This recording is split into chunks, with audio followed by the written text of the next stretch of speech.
चलिए अब हम बेरोजगारी की बात कर रहे हैं। किसकी बात कर रहे हैं? ध्यान से समझना, यदि किसी व्यक्ति को काम करने की इच्छा है, किसकी इच्छा है? काम करने की इच्छा। यदि किसी व्यक्ति को काम करने की इच्छा है और इस व्यक्ति को मार्केट उठाई नहीं बोले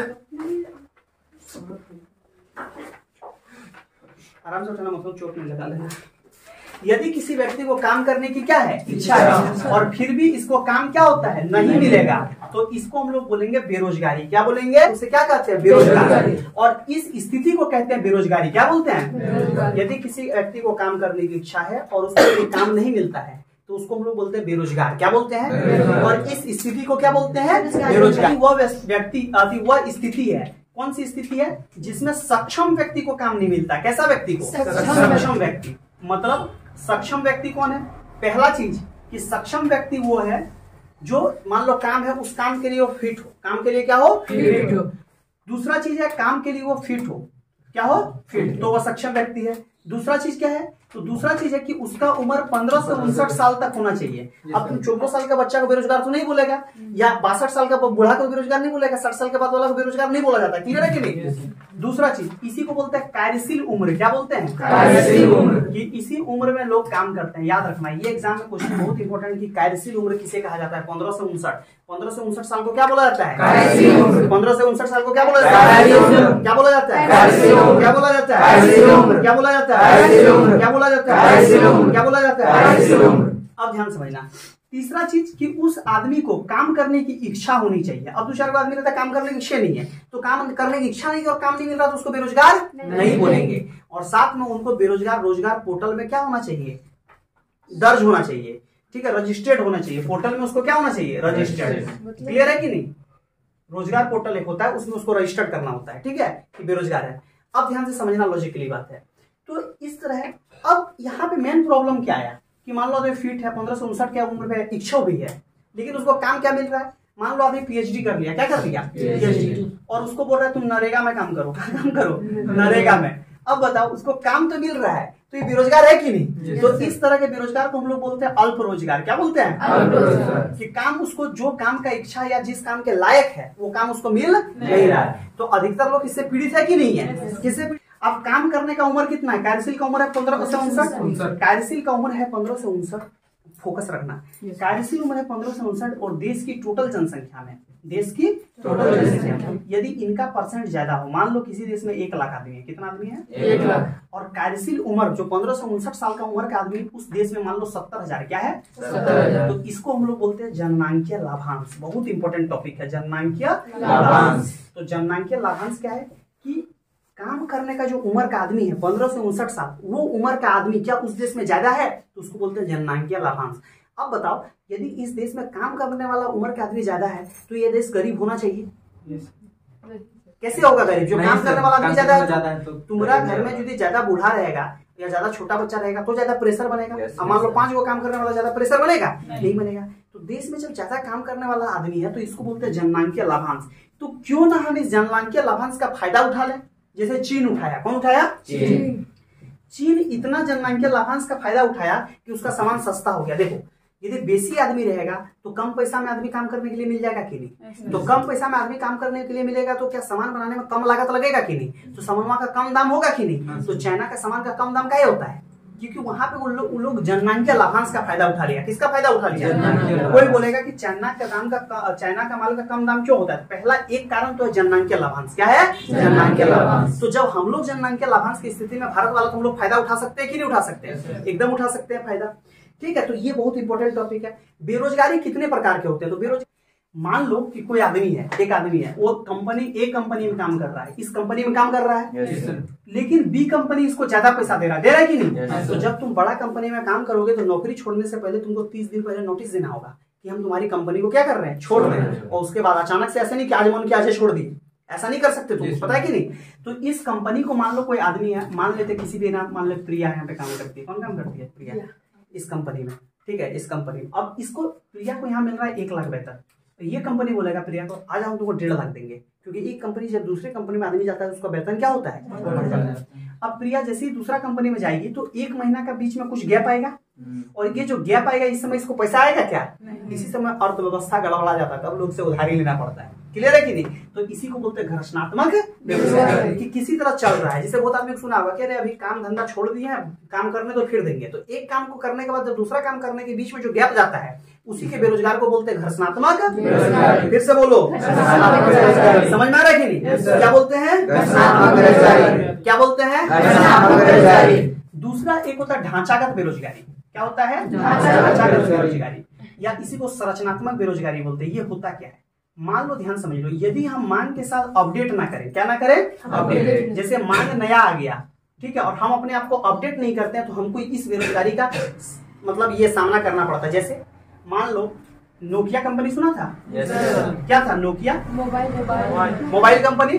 तो नोकिया के बाद आ गया एंड्रॉइड कंपनी, आया कि नहीं? और स्क्रीन टच आ गया। तो लोगों का डिमांड आ गया स्क्रीन टच, लेकिन ये खुद को इसके अनुसार क्या कर पाया? बदल पाया? नहीं। तो जब ये खुद को इसके अनुसार नहीं बदल पाया, तो मांग के अनुसार नहीं बदल पाया, तो इसका बेरोजगारी कैसा हो गया? ढांचागत। कैसा हो गया?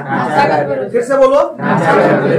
अब ध्यान समझो, और एक एग्जांपल देते हैं। मान लो जैसे कि कोई भी आदमी, जैसे अभी देखना तुम, डिमांड जैसे चेंज होगा, मांग बहुत चीज का क्या होता है? चेंज हो जाता है। तो मांग के अनुसार सब चीज को चेंज करना पड़ता है, नहीं चेंज करोगे तो नहीं बदल पाओगे। जैसे पहले जब देखोगे, पहले बहुत साल पहले चल जाओ, तो बहुत साल पहले बहुत चीजें नहीं थी और अभी बहुत चीजें आ गई है। क्लियर है कि नहीं? पहले बच्चा लोग जो पढ़ता था, कहाँ बैठ के? चटाई बैठ के पढ़ता था, बोरा घर से लेता था, बैठ के पढ़ता था। लेकिन आज उसको क्या देना पड़ेगा? बेंच कुर्सी। बेंच कुर्सी नहीं देगा तो क्या कोचिंग चलेगा? क्या व्यवस्था नहीं देगा कोचिंग चलेगा? तो हर चीज को समय के अनुसार अपडेट करना पड़ता है। अपडेट नहीं करोगे तो तुम्हारे पास कैसा बेरोजगारी आएगा? तो पूछेगा मांग अपडेट के कारण कौन सा बेरोजगारी? ढांचागत या संरचनात्मक। इसके बाद एक बेरोजगारी होता है मौसमी बेरोजगारी। कौन सा बेरोजगारी? मौसमी बेरोजगारी बोलते हैं कि तुमको किसी खास समय में काम मिलेगा, किसी खास समय में क्या मिलेगा और बाकी में काम नहीं मिलेगा, तो उसको कैसा बेरोजगारी बोलेंगे?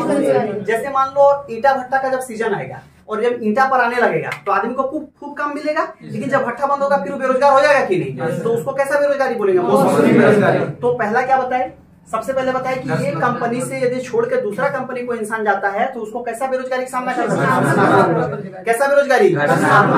उसके बाद यदि मांग अपडेट हो गया तो कैसा बेरोजगारी? ढांचागत या संरचनात्मक। और यदि किसी खास काम, ध्यान समझना, यदि किसी खास, ठीक है, समय में, किसी खास मौसम में यदि काम मिले तो उसको हम लोग बोलेंगे मौसमी बेरोजगारी। और जैसे लॉजिकली बात है, मान लो जैसे तुमको हम कुछ भी बताते हैं, मान लो शादी ब्याह, तो शादी ब्याह के समय खूब मिलता है पंडाल वाला को, अरे मिलता है कि नहीं? बाकी टाइम यदि बेरोजगार हो गया तो कैसा बोलेंगे? मौसमी बेरोजगारी। क्लियर है कि नहीं? तो तीन तरह की बेरोजगारी क्लियर हुआ। पहला बेरोजगारी क्या बताया? तो घर्षणात्मक बेरोजगारी किसे कहते हैं? जैसे एक कंपनी से काम मतलब एक काम को छोड़ के जब हम दूसरा काम करेंगे तो बीच में कुछ समय के लिए गैप होगा, बेरोजगार रहेंगे, उसको बोलेंगे घर्षणात्मक बेरोजगारी। उसके बाद ढांचागत संरचनात्मक बेरोजगारी किसे कहते हैं? हाँ, समय के अनुसार जो खुद को अपडेट नहीं करता है तो वो बेरोजगार हो जाता है, उसको संरचनात्मक या मौसमी बेरोजगारी किसे कहते हैं? हाँ, मौसम के अनुसार जब काम मिल जाएगा तो उसको क्या करेंगे? इसके अलावा एक चौथा टाइप का बेरोजगार होता है, ठीक है, मौसमी, जिसको बोलते हैं प्रच्छन्न बेरोजगारी। क्या बोलते हैं? या छिपी बेरोजगारी। ध्यान से समझना, तुम इसको समझना। मान लो कोई खेत है, क्या है? इस खेत को रोप रहा है। इस खेत को दो आदमी भी रोप सकता है, इस खेत को दो आदमी भी रोप के अनाज उगा सकता है, लेकिन इस खेत में 4 आदमी काम करता है। कितना काम करता है? घर का सब आदमी काम करता है। तो यहाँ पे जरूरत से ज्यादा आदमी काम कर रहा है, तो इसको कैसा बेरोजगारी? जब किसी काम में जरूरत से ज्यादा आदमी काम करे तो उसको बोलेंगे प्रच्छन्न या क्लियर है कि नहीं? क्योंकि उसके अनुसार उसको फल मिल पा रहा है क्या? नहीं। अब मान लो किसी काम के लिए 2 लोग का जरूरत है, वहाँ 5 आदमी मिलकर कर रहा है, तो वहाँ कैसी बेरोजगारी है? तो सबसे पहला अब हम पूछ रहे, तुम लोग जवाब देना। यदि किसी एक आदमी को एक काम को छोड़ के दूसरे काम को करना होता है तो बीच में बेरोजगार हो जाता है, इसको कौन सा? घर्षणात्मक बेरोजगारी। यदि किसी व्यक्ति को मांग अपडेट के कारण बेरोजगारी आती है तो बेरोजगारी। कैसा बेरोजगारी? किसी को सिर्फ 1 महीने में काम मिलता है तो कौन सा बेरोजगारी? क्लियर है कि नहीं? अब मान लो किसी को खास समय में काम मिले तो उसको मौसमी बेरोजगारी। कहाँ दिमाग रहता है? वही क्वेश्चन रिपीट कर दिए। किसी को खास समय में काम मिले तो मौसमी बेरोजगारी, और जरूरत से ज्यादा लोग कहीं पे काम करते हुए दिखाई दे तो क्या बोलते हैं? एक होता है चक्रीय बेरोजगारी। चक्रीय बेरोजगारी क्या होता है? जब मांग खत्म हो जाए, मांग क्या हो जाए? मांग समाप्त हो जाएगा तो चक्रीय बेरोजगारी। जैसे सपोज दैट, अब मान लो एक साथ सब बच्चा बोल देगा नहीं पढ़ेंगे, क्या बोल देगा? नहीं। तो बेरोजगार हो गए कि नहीं? तो इसको कैसा बेरोजगारी बोलेंगे? कैसा बोलेंगे? क्लियर है कि नहीं? एक साथ मान का बदल जाना, तो उसको कैसे बोलेंगे? जैसे अभी देख रहा है कहीं भी ब्लैक बोर्ड तुमको नजर आता है? तो ब्लैक बोर्ड जो बनाने वाला लोग था वो लोग कौन सा बेरोजगारी हो गया? ब्लैक बोर्ड का मांग ही खत्म हो गया। यदि इस व्हाइट बोर्ड का मांग खत्म हो जाएगा तो व्हाइट बोर्ड बनाने वाला सब कैसा हो जाएगा? क्लियर है कि नहीं? कोई कंफ्यूजन नहीं आता है? तो क्या बेरोजगारी का सारा टाइप याद हो रहा है? समझ में आ रहा है? इसके बाद एक होता है अल्प रोजगार। क्या होता है? अल्प रोजगार। ठीक है, ये क्या होता है कि यदि किसी व्यक्ति को जितना वो क्षमता है, क्षमता के अनुसार काम का नाम मिलना, इसी को कोई बोलता है शिक्षित बेरोजगारी। क्या बोलता है? शिक्षित बेरोजगारी। मान लो पढ़ लिया है पीएचडी और फॉर्म भर रहा है 10th लेवल का। बहुत आदमी को देखा हद तो तब लगता है जब पीएचडी कर लिया, एमएससी कर लिया, मास्टर डिग्री कर लिया है, वो एक प्रोफेसर, असिस्टेंट प्रोफेसर बनने के काबिल है, मास्टर डिग्री जो किया, और वो आदमी किसका फॉर्म भर रहा है? प्यून का फॉर्म भर रहा है। समझ रहा है? तो ये कैसी बेरोजगारी दिखा रही है? अल्प बेरोजगारी या शिक्षित बेरोजगारी। पहले बेरोजगारी का आंकड़ा देता था एनएसएसओ। कौन देता था? पहले बेरोजगारी का आंकड़ा एनएसएसओ देता था, लेकिन वर्तमान में मोदी ने क्या किया? एनएसएसओ और सीएसओ दोनों को मिला के एक साथ बोल दिया एनएसओ। क्या बोल दिया? तो अब बेरोजगारी का आंकड़ा कौन देता है? कौन देता है? तो तुमको यहाँ पे एग्जाम में क्या याद रखना है कि पहला चीज याद रखना है कि कार्यशील जो उम्र होता है 15 से 59 साल होता है। दूसरा, बेरोजगारी का आंकड़ा कौन देता है? एनएसओ। क्या करेगी? क्या ऐड करना है? ये वाला जो जोड़ के जो किया बोला, ये आगे आएगा, एक टॉपिक ही है इसके बारे में। ऐसा कर ले, हम कुछ छोड़े छोड़ेंगे। अच्छा तुम ऐड कर लेना, तुम डाउट में आ जाएगी, है ना? ठीक है, तो एनएसओ इसका आंकड़ा कौन जारी करता है? 2009 में एक सर्वे था, एनएसएसओ का सर्वे था। किसका सर्वे था? एनएसएसओ का सर्वे था। इस सर्वे में एनएसएसओ ने बताया कि देखिए बेरोजगार, आप ऐसा बोल रहे बेरोजगार, लेकिन जो आदमी काम करने की इच्छा नहीं है, जैसे बहुत महिला बोलते हैं हमको काम नहीं करना। बहुत महिला क्या बोलती है? काम नहीं करना। तुम सुनना, तो बहुत महिला बोले ना हम काम नहीं करेंगे बाहर जाके।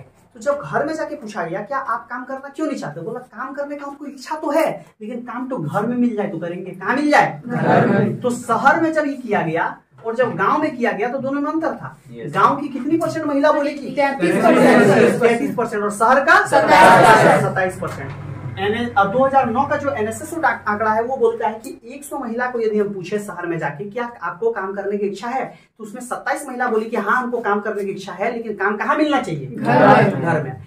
गांव में यही 100 में 33 महिला बोली कि काम करने की इच्छा, लेकिन काम कहाँ मिलना चाहिए? घर में। तो इसका मतलब शहर में हर 100 में से 27% जो है, 27 जो है महिला, वो सिर्फ इसलिए काम नहीं करती क्योंकि घर में उनको काम रोजगार नहीं मिलता। तो एक तरीका हो सकता है ना घर में काम देने का। आप घर में क्या करें? अगरबत्ती बनाने के लिए उनको दे दीजिए सामान, बोलिए आप घर में अगरबत्ती बनाइए, मोमबत्ती बनाइए। क्लियर है कि नहीं? छोटा छोटा रोजगार दीजिए। हल्दी दीजिए कि हल्दी पीस के रखिए। वो जी चिप्स नहीं होता आलू वाला, बोलिए कि आलू दे दीजिए, बोलिए इसको काट के अपना घर में चिप्स सुखा के रखना, हम आएंगे पैकेट के अनुसार उठा के ले जाएंगे। पापड़ बनाने के लिए दे सकते हैं। तो ऐसे करके हम लोग क्या दे सकते हैं?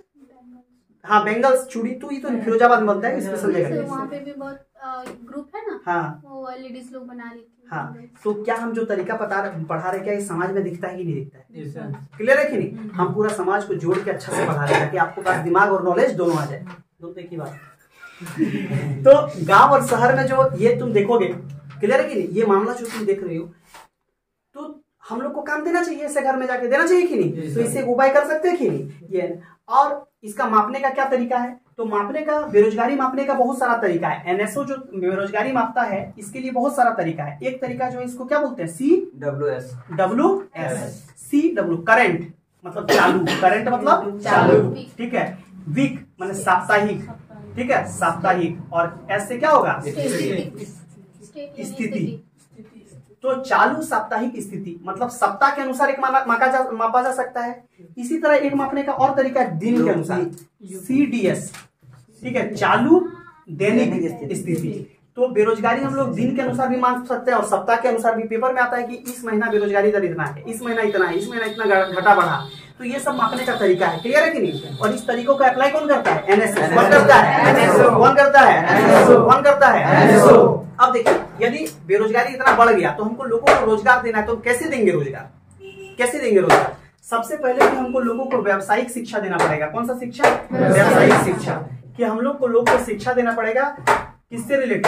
व्यावसायिक शिक्षा देना पड़ेगा। व्यावसायिक शिक्षा तो जो हम लोग को व्यवसायिक शिक्षा देना है प्लस क्या देना है, कौशल प्रशिक्षण। क्या देना है? अभी तुम देखना मेक इन इंडिया चल रहा था या फ्री का कोर्स चल रहा है, अभी 3 महीना जो ट्रेनिंग के लिए देता है इसी के थ्रू चल रहा है, तुम लोग करके भी आया है ना। तो इसलिए व्यवसायिक शिक्षा दे रहा है, कौशल प्रशिक्षण दे रहा है, ताकि बेरोजगारी को क्या किया जाए, दूर किया जाए, कम किया जाए। ठीक है, उसमें जीडीपी में क्या वृद्धि होना चाहिए? देखिए जीडीपी दो तरह से, एक तो किसी देश का जीडीपी पूरा बढ़ रहा है लेकिन रोजगार बढ़ नहीं रहा है, तो हम लोग को क्या करना है, जीडीपी के साथ में रोजगार भी बढ़ाना है। क्या बढ़ाना है? रोजगार। तो इस तरह हम लोग इसको थोड़ा सा कर सकते हैं। तो इसके लिए क्या क्या उपाय है? सबसे पहले जीडीपी को त्वरित गति से बढ़ाना, जीडीपी को स्पीडली बढ़ाइए। जीडीपी को त्वरित गति से बढ़ाएंगे, रोजगार के साथ बढ़ाएंगे तो हम लोग बेरोजगारी को क्या कर सकते हैं, कम कर सकते हैं। इसके बाद क्षेत्र विशिष्ट के अनुसार रोजगार सृजन करना, कि अलग अलग क्षेत्रों में पहचान कीजिए कि कहाँ कहाँ हम लोग रोजगार सृजन कर सकते हैं और सरकार को चाहिए कि वहां रोजगार सृजन करे।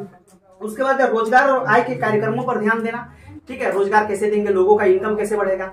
सरकार वादा करती है कि हम किसानों का आय दोगुना करेंगे, क्या दोगुना आय हुआ? नहीं। किसान आत्महत्या बहुत ज्यादा कर रहे हैं कि नहीं कर रहे हैं? क्यों कर रहे हैं, कभी इस सवाल का जवाब पूछना। ठीक है, क्योंकि किसान जो है ये किसके, ऋण के चक्र में फंसते जा रहे हैं। किसके चक्र में? ऋण के चक्र में। और ऋण का कुचक्र बहुत ही खराब होता है। क्लियर है कि नहीं? ऋण का कुचक्र क्या होता है, खराब होता है, इसलिए इनकी आत्महत्या बढ़ रही है काफी ज्यादा। ठीक है, श्रम कानूनों को लचीला करना, जैसे कोई भी हमारे यहाँ श्रम कानून होता है, लॉ होता है, लेबर लॉ होता है, तो ये क्या होता है कि श्रम कानून बहुत कठिन होता है, तो बाहर से फैक्ट्रियां आना नहीं चाहती है क्योंकि टाइट कानून है, तो थोड़ा उसका तो लचीला कर दो, जैसे फैक्ट्री आके लगाए और लोगों को काम मिले। क्योंकि जितना ज्यादा सबको सरकारी नौकरी पॉसिबल नहीं है, तो जितना ज्यादा फैक्ट्री होगा मैक्सिमम लोगों को उतना काम मिलेगा कि नहीं मिलेगा। तो ये सारा तरीका हम लोग क्या कर सकते हैं, कर सकते हैं। तो भारत, देखिए भारत की जनसंख्या काफी ज्यादा है, हम लोग जननांकीय लाभांश में है। मतलब जननांकीय लाभांश मतलब हमारे यहाँ काम करने का जो उम्र का आदमी है 1559, ये काफी ज्यादा है। तो हम लोग इसका यूज करके अपने देश को विकास की पथ पर ले जा सकते हैं। क्लियर है कि नहीं? जैसे एग्जाम्पल चाइना लेके गया, कौन लेके गया? चाइना। कोई कंफ्यूजन यहाँ तक? इसके बाद एक वर्ड आता है, तुम लोग सुने होगे, गीग श्रमिक। नाम सुने हो? अरे गीग श्रमिक, गीग श्रमिक बोलते हैं कि ऐसा, जैसे देखो मान लो कोई आदमी है पढ़ाई कर रहा है और उसको पैसा भी चाहिए, तो जोमेटो में काम धर लिया कि जितना अपना सामान डिलीवरी करेगा उतना पैसा आएगा। फ्लिपकार्ट वाला वही होता है ना कि जे को सामान देगा उतना पैसा देगा। तो इस तरह का जो काम होता है, मतलब अपने इच्छा के अनुसार काम पकड़ लिया, साइड काम होता है और उससे अपना इनकम भी हो जा रहा है, जितना काम किया उतना पैसा आया, तो इसी को बोलते हैं गीग श्रमिक। क्या बोलते हैं? चाहे फ्लिपकार्ट में देख लो, चाहे जोमेटो में देख लो, चाहे तुम और भी अमेजन में देख लो, ये सब काम करता है कि नहीं? डिलीवरी बॉय का काम हो गया, या तरह तरह के, ओला देख लो, ओला, अरे ओला कोई कार चला रहा है तो उसको क्या होता है कि मैसेज जाता है। ठीक है, जैसे तुम ओला के लिए बुक के लिए करोगे ना, तो तुम ऐप में जैसे खोलोगे तो दिखाएगा कि तुम्हारे से सबसे सामने कौन सा ओला है। ठीक है, उसको मैसेज आएगा, यदि वो एक्सेप्ट कर लिया तो ओला तुम तक पहुंचेगा, यदि उसको नहीं काम करने वाला, डिसएक्सेप्ट कर दिया तो दूसरा ओला आएगा। क्लियर है कि नहीं? तो इस तरह क्या है कि अपने समय के अनुसार या अपने जरूरत के अनुसार लोग काम करते हैं, तो उसको बोलते हैं गीग श्रमिक। भारत में इसकी संख्या काफी ज्यादा है। क्लियर है कि नहीं? तो देखो जोमेटो देख लो, ऑनलाइन डिलीवरी देख लो, या जितना भी तरह का है, क्या लोग काम कर रहे हैं कि नहीं कर रहे हैं? तो ये सब कैसे श्रमिक हो गए? फिर से बोलो, कैसे श्रमिक हो गए? अब तुमसे 3 क्वेश्चन बहुत ज्यादा एग्जाम में पूछता है। यदि मांग अपडेट होगा तो कैसी बेरोजगारी? मांग अपडेट होगा तो, मांग चेंज होगा तो, मांग अपडेट होगा तो कैसी बेरोजगारी, और मांग चेंज होगा तो कैसी बेरोजगारी, और मांग समाप्त हो गया तो क्या? समझ में आया? तो लास्ट में यही ट्रिक लिखा दिए थे कि तुम ये वाला याद रखो। क्लियर है कि नहीं? कोई कंफ्यूजन?